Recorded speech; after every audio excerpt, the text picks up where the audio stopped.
Olá pessoal, bom, nesse vídeo eu vou falar sobre a implementação do algoritmo de Huffman para compressão de dados, né? A gente já viu nas aulas anteriores a ideia básica do algoritmo e hoje eu vou explicar em detalhes como que a gente implementa cada passo desse algoritmo. Bom, historicamente o algoritmo de Huffman é conhecido como codificação de Huffman ou Huffman encoding. O Huffman Coding, né? Porque na realidade a ideia de você compactar um arquivo usando códigos de comprimento variável não foi inventado pelo Huffman. O Huffman, o que ele inventou foi o algoritmo de compressão ótima para usando códigos livres de prefixo, né? Bom, e é isso que a codificação de Huffman te dá, né? É um algoritmo em que a compressão é ótima, considerando códigos livres de prefixo, né? Códigos que têm aquelas características que a gente viu nas aulas anteriores, né? Nenhum código pode ser prefixo de outro código, né? E com isso a gente consegue representar a tabela de códigos inversa usando aquela estrutura de dados, aquela árvore binária chamada de trie, que é uma árvore de prefixo, também conhecida como árvore de prefixo.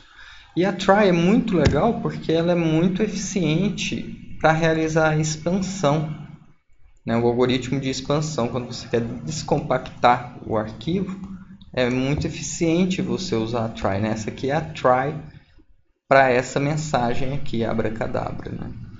E aí no algoritmo de expansão é muito, como a gente viu nas aulas passadas, é muito prático usar a try para fazer a expansão. Lembrando, né, que a codificação de Huffman ela é específica para uma mensagem, né? Ela não é uma codificação universal. Você calcula a try ótima para uma dada mensagem, certo? Um detalhe, na realidade, um aspecto importante que a gente vai ver hoje é que a gente, na hora de armazenar a mensagem codificada, a mensagem codificada ela não pode ser decodificada se você não tiver a try. Você precisa da try que foi usada para codificar aquela mensagem. Então a gente tem que armazenar junto com a mensagem codificada a try que foi usada. E tem diferentes formas de fazer isso, né? A solução trivial seria você transformar essa try numa tabela de códigos tradicional, né? Sem ser a tabela de códigos inversa. E armazenar uma tabela, né? Você pode fazer isso de várias maneiras diferentes. Mas existe uma solução que é bem melhor e muito simples e elegante, que você pode armazenar uma árvore binária fazendo um caminhamento em pré-ordem. A gente vai ver melhor o algoritmo como é, mas fica um algoritmo super simples, curto, que você consegue tanto armazenar facilmente a árvore, quanto também ler a árvore, né, facilmente.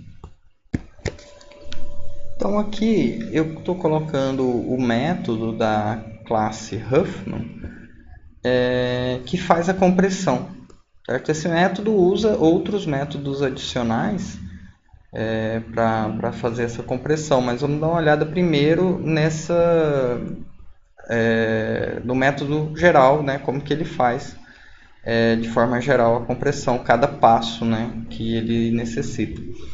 Como a gente fez em outros compressores, né, o método compressor vai receber um objeto binary in que vai conter, né, vai ser o string de bits que contém a entrada, a mensagem original, certo? E aí, para ler a mensagem original, a gente vai usar aqueles dois comandinhos que a gente usava antes, né? A gente vai usar o método readString, que lê todos os bytes desse string e converte cada byte para um caractere e gera uma string. E depois a gente vai converter essa string para um vetor, né, de char mesmo, que vai facilitar a gente, vai tornar mais eficiente o acesso a essa mensagem. O primeiro passo do algoritmo de Huffman é você criar a try para a mensagem a ser codificada, certo? Depois a gente vai ver melhor a implementação disso aqui, mas né, vocês já conhecem o algoritmo. E aí vem aquele aspecto que eu falei agora há pouco, né? A gente tem que escrever essa try na saída, né, do compressor, porque eu vou precisar da try para fazer a expansão. Certo? Então aqui esse método vai fazer essa escrita da try. A segunda parte que a gente tem que escrever é o tamanho da mensagem. Certo? Isso aqui a gente precisa pela mesma razão daquela outra situação que a gente viu em aulas passadas, né? Arquivos no sistema operacional são sempre alinhados em bytes, né? Então não tem todos os arquivos têm que ter um número de bits que é múltiplo de 8 bits. Então eu preciso escrever o tamanho da mensagem original em bytes, porque vai ter eventualmente alguns bits no final da mensagem codificada que vão estar lá simplesmente para fazer o alinhamento no byte. Aí, na compressão, a try não é muito legal, a try não é boa para você fazer a compressão, porque na compressão o que você precisa? Você precisa ir lendo símbolos, lendo os caracteres da mensagem original, e para cada caractere você tem que encontrar o código daquele símbolo, daquele caractere. E a try, ela não é boa para isso. Ela é boa para fazer a busca inversa, né? Ela é boa para você ler um código e achar o símbolo correspondente àquele código. E não achar o código dado um símbolo. Mas é fácil você construir uma tabela de códigos dado uma try. E é isso que esse método vai fazer. Ele vai andar na árvore binária, na try, preenchendo uma tabela de códigos. E eu vou usar essa tabela de códigos para codificar a minha mensagem aqui.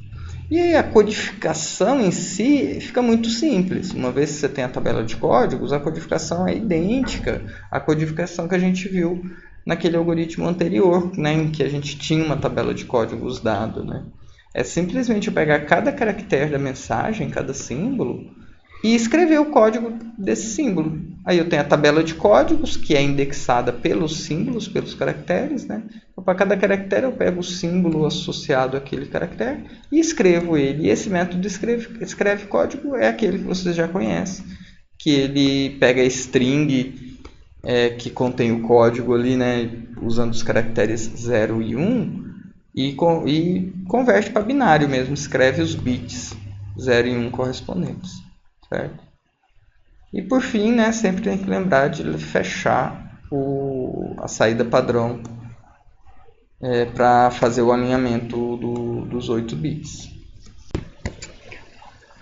Uma parte muito importante, né, da implementação do algoritmo de Huffman é a representação da try, né? E a try, como vocês lembram, é uma árvore binária, certo? E então a gente tem que criar um nó de uma árvore binária para conseguir representar essa try. Mas além de ser uma árvore binária, tem as informações que a gente precisa para construir a try, né? Primeiro, a gente tem, em cada nó da try, a gente pode ter um símbolo associado, né? Nos nós internos, a gente não tem símbolo, mas nas folhas a gente tem os símbolos. Então, a gente coloca, né, no nó da try, a gente vai usar a mesma classe para representar nós internos e nós folhas, né? Fica mais simples assim. E no caso dos nós internos, a gente vai simplesmente ignorar essa informação de símbolo, certo? Agora, outra informação muito importante é a frequência relacionada a cada nó. Né? Nos nós folhas, a frequência dos nós folhas correspondem à frequência do símbolo, né, daquele nó na mensagem. E os nós internos são a frequência do nó interno é igual à soma da frequência dos seus dois filhos. E por fim a gente tem, né, a definição recursiva aqui da árvore binária, né? Cada nó tem um filho esquerdo e um filho direito, certo? Bom, aqui eu não estou colocando toda a implementação, porque tem coisas que não são triviais, né? Por exemplo, eu criei 4 construtores para essa classe, porque eu uso em diferentes situações a gente precisa desses construtores, né? O Sedgwick, por exemplo, ele define só um construtor que é a união de todos esses construtores, né? Ele cria um construtor onde você passa todos os atributos da classe. E aí, quando você não precisa de algum atributo, você simplesmente passa null ou passa um valor dummy ali para aquele atributo. Eu prefiro criar esses 4 construtores aqui, cada um específico para alguma situação. Tá? O código depois do usuário dessa classe, né, o código usuário fica mais simples dessa forma.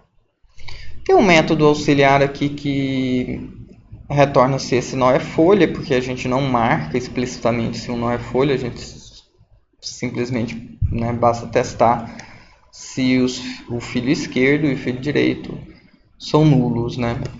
Se isso for verdade, esse nó é uma folha.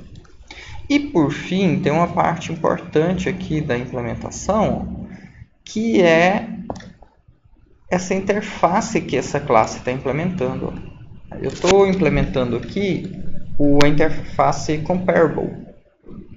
E aí a gente tem que implementar esse método compareTo, que recebe um outro noTry, e compara os dois nós. Eu implemento essa interface porque eu vou usar uma estrutura de dados para auxiliar a implementação do algoritmo de construção da try. Né? No algoritmo de construção da try, se vocês lembram bem, a gente tem que ficar a cada momento obtendo a try menos frequente. Então, eu vou usar uma estrutura de dados ordenada, né? Um heap, para ser mais preciso, em que os nós estarão ordenados da frequência mais baixa para a frequência mais alta. Certo? E comparar dois nós try nesse contexto, né, seguindo essa regrinha, é simplesmente eu pegar a frequência do nó corrente, do this, e fazer a subtração da frequência do outro nó. Então, se essa frequência for maior do que esse valor dá negativo, né? E de acordo com a semântica do compareTo, se eu retornar um valor negativo, eu estou dizendo que essa frequência é menor do que, quer dizer, esse nó, o nó this, é menor que o nó O. Então, eu simplesmente estou implementando um compareTo que ordena esses nós em ordem de frequência crescente, né? Em ordem crescente de frequência. Então, essa é a classe que representa um nó da try, né? E eu vou usar ele para representar uma try. Eu não vou ter uma classe árvore try ou try, simplesmente. Eu vou usar simplesmente um nó, tá? A inserção e a manipulação da try vai ser feita toda pela classe Huffman diretamente, tá? Não vale a pena a gente criar uma classe para manipular esses nós. O primeiro algoritmo realmente, né, mais básico que a gente vai ver a implementação é o creaTry, é o método creaTry, que é o método que recebe uma mensagem e cria a try específica para aquela mensagem. E aí ele retorna a raiz, uma referência para a raiz dessa árvore criada. Certo? O primeiro passo desse algoritmo é calcular a frequência dos símbolos dessa mensagem, né? Essa é a informação básica em que o algoritmo de Huffman se baseia. Como a gente fez né, a gente assume, a gente usa, né, símbolos compostos por 8 bits, né? Então a gente tem 256 possíveis símbolos, então a gente pode usar o dicionário para calcular a frequência, né, dos símbolos pode ser simplesmente um array indexado pelo próprio símbolo, né, ou pelo próprio caractere. Então a gente simplesmente varre a mensagem, cada caractere da mensagem, incrementando esse contador de frequência para cada caractere. Né? Lembrando que quando você cria um array de inteiros em Java, ele já é automaticamente inicializado com 0. Né? Então aqui a gente calcula quantas vezes cada caractere aparece na mensagem. Né? Tendo isso em mãos, a gente pode começar o algoritmo de construção da try ótima. Né? Se vocês lembram bem, o primeiro passo do algoritmo, depois de ter a frequência dos símbolos, era criar uma try composta por um único nó, sendo que esse nó representava um símbolo da mensagem, certo? E o peso desse nó era a frequência daquele símbolo, daquele caractere. Então, basta eu percorrer todos os caracteres possíveis, como são só 256, eu posso fazer, né, um for extenso aqui, né, que cobre todos os caracteres. E aí aqui tem um ponto importante. Ó. Eu só vou criar nó para caracteres em que a frequência é maior do que 0. Né? Se tem caractere que não aparece na minha mensagem, eu vou ignorar. Eu não vou gerar um código para um caractere que não aparece na mensagem. Não faz sentido, eu vou estar desperdiçando espaço. Né? Então eu só crio códigos para caracteres que aparecem na mensagem. E aí para cada caractere que aparece, ó,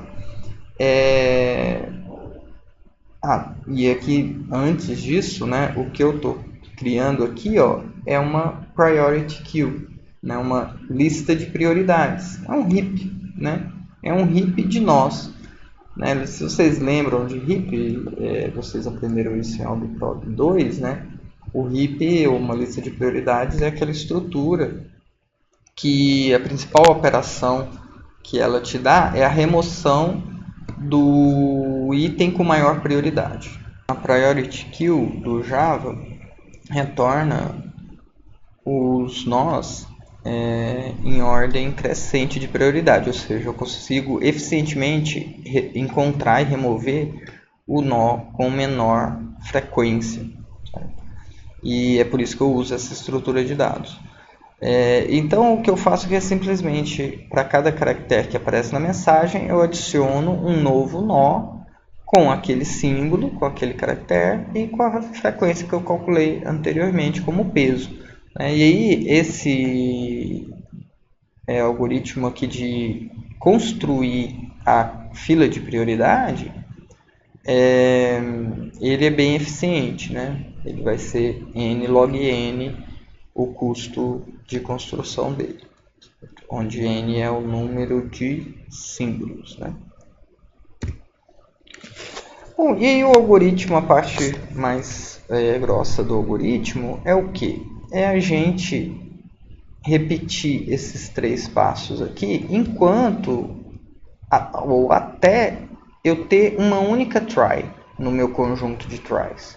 Certo? Então, enquanto o número de tries for maior do que 1, o que eu faço? Eu removo as 2 tries menos frequentes, né, em que o peso é o menor possível, é o menor, e eu crio um novo nó, onde o filho esquerdo é uma dessas tries e o filho direito é a outra try. E a frequência, o peso desse novo nó é a soma da frequência das 2 tries que eu removi. E eu adiciono esse novo nó nas tries. Certo? Então, isso aqui é o algoritmo de Huffman, né, que vai juntando as tries em ordem crescente de frequência. Certo? E aí, no fim, o que eu tenho é essa lista de prioridades, vai ter uma única try lá dentro, e o que eu vou retornar é justamente essa try. Eu removo ela e retorno para o usuário desse método, que é o método compressor. Certo? Então, essa aqui é a implementação. Vocês veem que fica uma implementação bem simples, né? Usando a lista de prioridades, a fila de prioridades, né, do Java. Né, com um nó, implementando aquele comparator com relação à frequência, fica muito simples implementar esse algoritmo. Bom, o próximo algoritmo que a gente vai ver é o algoritmo que escreve a try na saída padrão. Certo? O que esse algoritmo faz é representar uma try para que depois o algoritmo expansor possa usá-la. Ele representa essa try de forma usando uma sequência de bits, certo?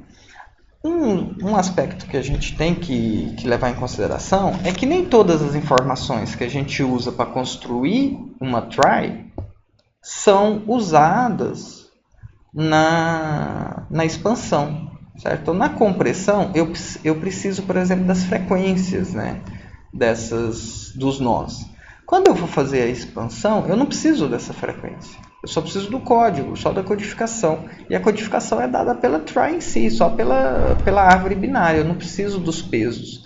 Então, eu não vou armazenar esses pesos quando eu for escrever essa try, né, na saída padrão, né, na mensagem codificada. Eu não vou escrever as frequências porque isso é inútil na expansão. Então, eu não quero fazer... Se eu estou querendo fazer compressão, né, eu não vou desperdiçar espaço com isso.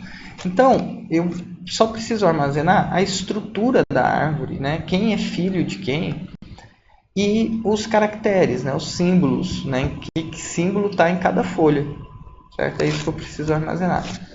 E aí uma forma bem espertinha de armazenar uma try é usando o caminhamento em árvore em pré-ordem. Né? Se vocês lembram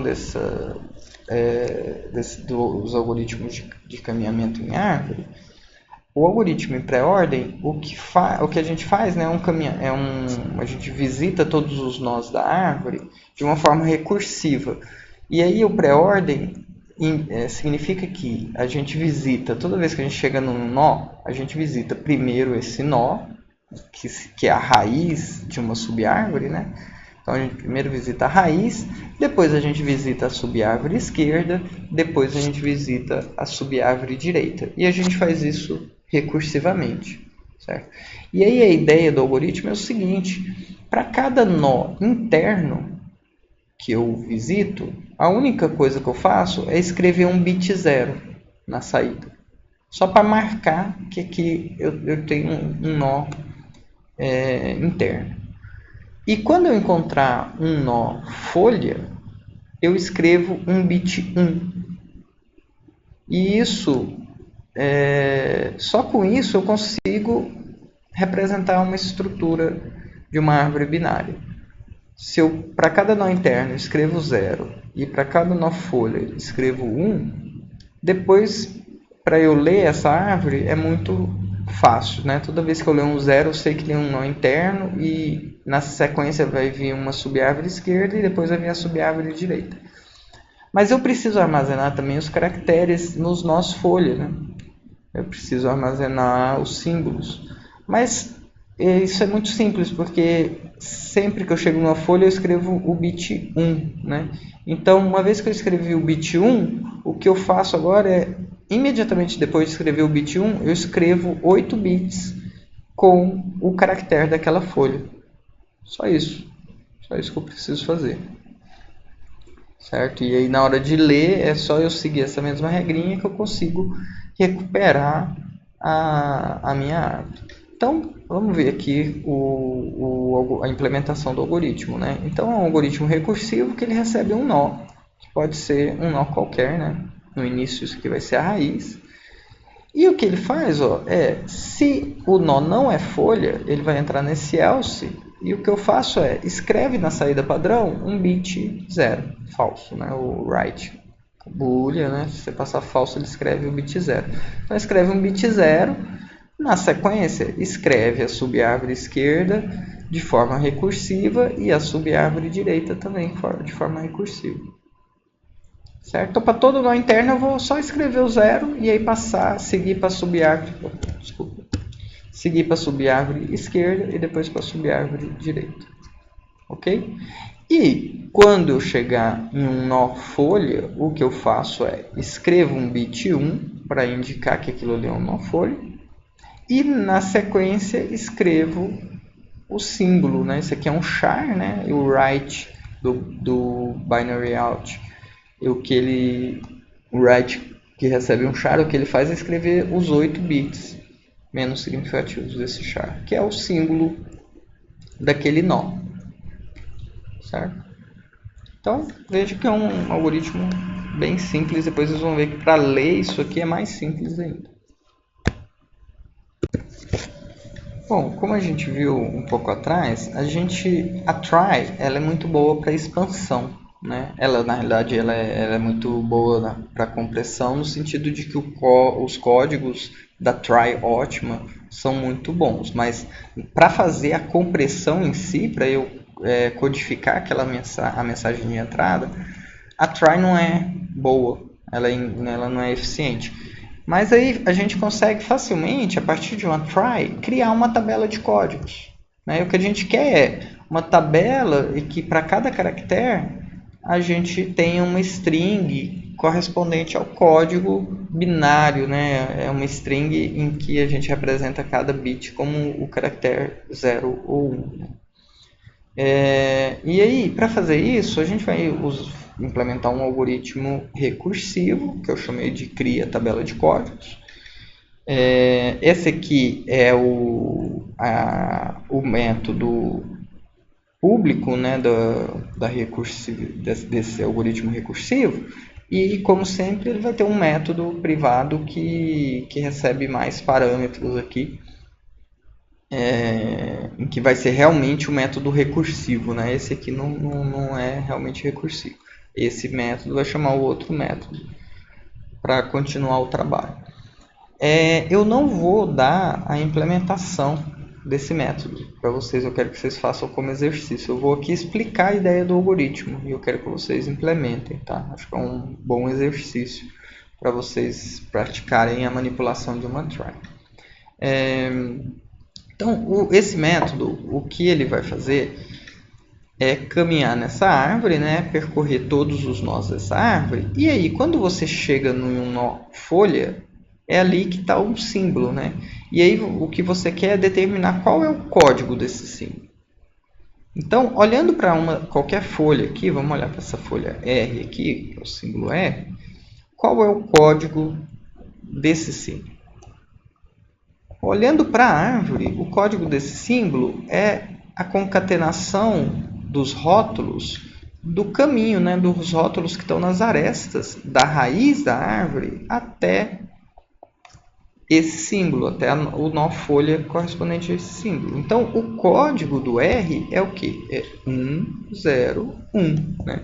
Direita, esquerda, direita. Certo? Esse é o código. Então, o que eu tenho que fazer para preencher essa tabela é simplesmente andar nessa árvore de uma forma que eu armazene o caminho da raiz até qualquer um dos nós. Certo? Isso é muito fácil fazer isso com um método recursivo. Né? Esse método vai ter que ter 3 parâmetros. Ele vai receber o nó atual, o nó corrente, e os outros 2 parâmetros do método recursivo vão ser a tabela de códigos, que ele tem que preencher essa tabela. Essa tabela vai ser um array, né, de strings, né, um array com 256 posições. Aqui eu estou representando só os símbolos que estão na árvore, né, mas na nossa tabela de códigos a gente vai ter 256 posições, né, mas a maioria vai ficar nulo. Né? Então, o segundo parâmetro desse método é a tabela de códigos. E o terceiro parâmetro desse método vai ser uma string que vai armazenar esses rótulos aqui, a concatenação desses rótulos, certo? Então, o método recursivo, quando ele chegar nesse nó, esse terceiro parâmetro, que eu estou chamando aqui de código, armazena o caminho da raiz até esse nó em string, né? Ele vai armazenar uma string contendo o caractere 1 seguido do caractere 0. Certo? Então, se eu fizer dessa forma, toda vez que eu chegar numa folha, esse parâmetro código, esse argumento código, vai estar com o código daquele símbolo. Certo? E para fazer isso é muito simples, né? É só nesse método, quando eu estiver em um nó, no início, né, quando eu chegar a chamada pública, né, a chamada inicial, vai ser justamente para o nó raiz. Né? O código vai ser uma string vazia, certo? E a tabela vai estar sem nenhuma informação, vai estar tudo nulo para todos os caracteres. Certo? Então, o que eu vou fazer é, eu vou fazer uma chamada recursiva para a subárvore esquerda. Se esse nó, né, é um nó interno, não é uma folha, eu vou fazer uma chamada recursiva do método para o filho esquerdo. E ao fazer essa chamada, eu vou incrementar, eu vou concatenar ao código que foi passado para esse nó, eu vou concatenar o caractere 0, porque eu estou indo para a esquerda, né? Então, quando eu for para a esquerda, isso significa que todos os símbolos que estão aqui nessa subárvore esquerda, né, vão ter esse caractere 0 nessa posição, certo? E aí eu vou descer para esse nó, né? Vou fazer uma chamada recursiva para esse nó esquerdo aqui, o filho esquerdo. Nesse caso, esse nó é uma folha já. Então, né, não tem filhos, eu vou parar a recursão aqui. Mas antes de retornar, eu tenho que preencher a tabela, né? Eu cheguei em um nó que representa um símbolo. E o código desse símbolo está aqui, ó, no argumento código, que foi recebido por esse método. Então, quando eu chego numa folha, o que eu faço é simplesmente ir na tabela de códigos, na posição correspondente ao símbolo daquela folha, e coloco aqui o código que eu recebi. Certo? E aí eu retorno. Quando eu retornar, esse método vai retornar para esse método aqui da raiz, né? E o código que a raiz recebeu é vazio, né? A raiz não tem, ainda não foi nem para a esquerda para a direita, né? Ela não tem código nenhum. Então, quando eu estava na raiz, eu fui para a esquerda, voltei, agora eu vou para a direita. E aí eu concateno ao código o caractere 1, certo? Porque todo mundo que está aqui embaixo vai começar com 1, certo? Aí eu vou fazer a chamada recursiva para esse nó, né? E o argumento código vai estar com esse valor. E aí aqui eu faço a mesma coisa. Como esse é um nó interno, eu primeiro faço uma chamada recursiva, né, para o lado esquerdo, para o filho esquerdo, concatenando o caractere 0. Então, o código agora, para essa subárvore, ó, todo mundo que está nessa subárvore, o código começa com 1, 0. Chegou aqui, vai fazer uma chamada para a subárvore esquerda, vai concatenar o 0, e aí chegou numa folha, e aí eu sei, então, que agora o símbolo B, o código do B é 1, 0, 0. E aí aqui é uma folha, ele vai retornar. Vai retornar para esse nó já visitou o esquerdo, agora vai visitar o direito, concatenou o caractere 1, cheguei num nó folha, que é o R, então o código do R é 101. Coloco lá na tabela e retorno. Quando eu retorno, o 1 que estava aqui, ele não vai estar mais, porque agora eu estou nessa chamada. Só que essa chamada agora acabou também, porque eu já fui para a esquerda, já fui para a direita. Ela vai retornar também. Aí esse nó, o código era 1 só.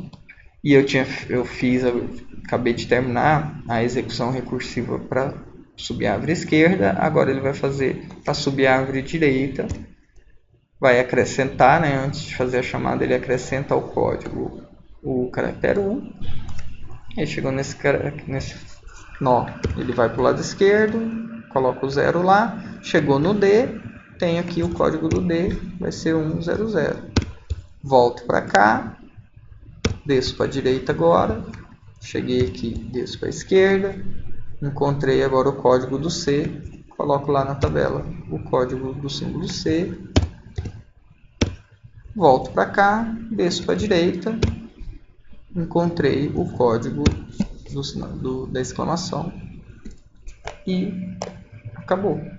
E aí preenchi a minha tabela de códigos, certo? Então é um algoritmo simples de ser implementado recursivamente e que, né, facilmente eu preencho a minha tabela de códigos que eu preciso para fazer a compressão, certo? Com isso, a gente conclui o algoritmo de compressão, certo? Esses são todos os passos que a gente precisa para fazer a compressão no algoritmo de Huffman. E agora a gente vai ver o algoritmo de expansão, o método expansor. O método expansor é bem mais simples do que o compressor, né? Porque o expansor, dado uma try, é bem fácil você fazer a expansão.